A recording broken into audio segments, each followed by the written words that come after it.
Well, from the information that we're getting, and also certainly from the perspective that Thomas has, and perhaps Sirak, Ethiopia is very much favored by the US for geopolitical strategic reasons, but Eritrea is not. I mean, as an Eritrean yourself, how do you feel about the different levels of political manipulation that appear to be happening?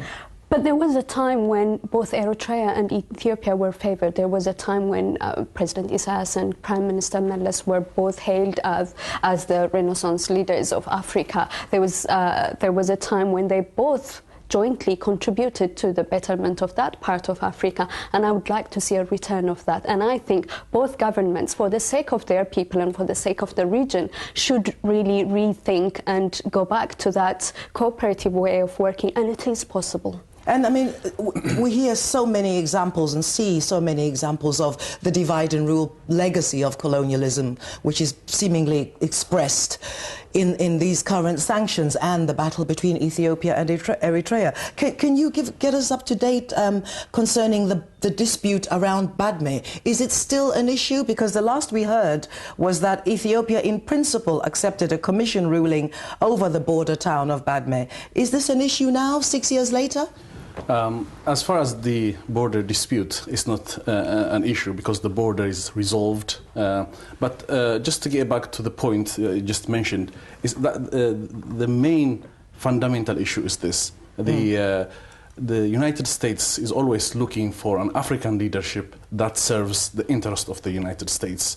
And basically they're looking for some sort of foreign branch of the State Department. And in that way, the current leadership and even the previous leadership of Ethiopia has been serving the interest of the United States. If the United States was not there, this current leadership in Ethiopia wouldn't stay one day. This is an agreed fact that anybody can answer this. Now, in order to do that, the United States also serves what the current Ethiopian leadership wants. And in terms of this border, the border issue in Ethiopia and Eritrea was resolved in 2002. It was a final and binding. It should have been wrapped up by now, and we should have gone home. But it's still there because the United States is actually intervening in this issue. They haven't said a single word. They didn't sanction this. Almost 100,000 people died on this. They didn't even think about sanctioning. And the very first sign of some border skirmishes between Djibouti and Eritrea, they put a sanction and they come like, and they don't want to sell arms, arms embargo.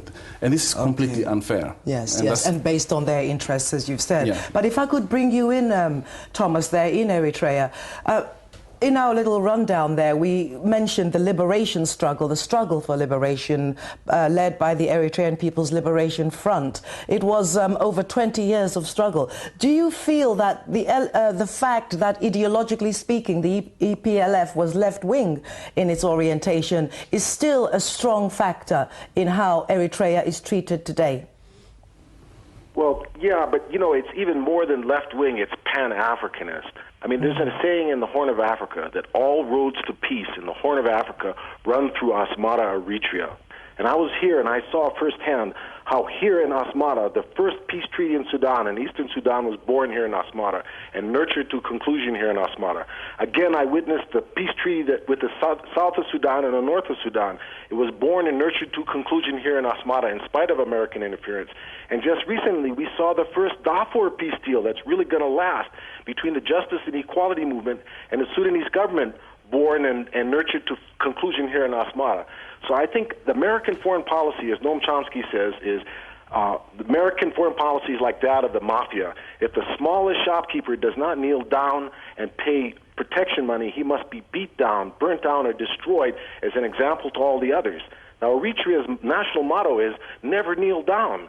We're not going to kneel down to the Americans here. And this means that the Americans have got a very independent organization right in the middle of the Horn of Africa, one of the most strategic places in the world, that's starting to spread its influence into Sudan, trying to spread into Somalia, and some days even going to bring peace once again to Ethiopia. Right. And Americans don't want peace in the region. They want wars.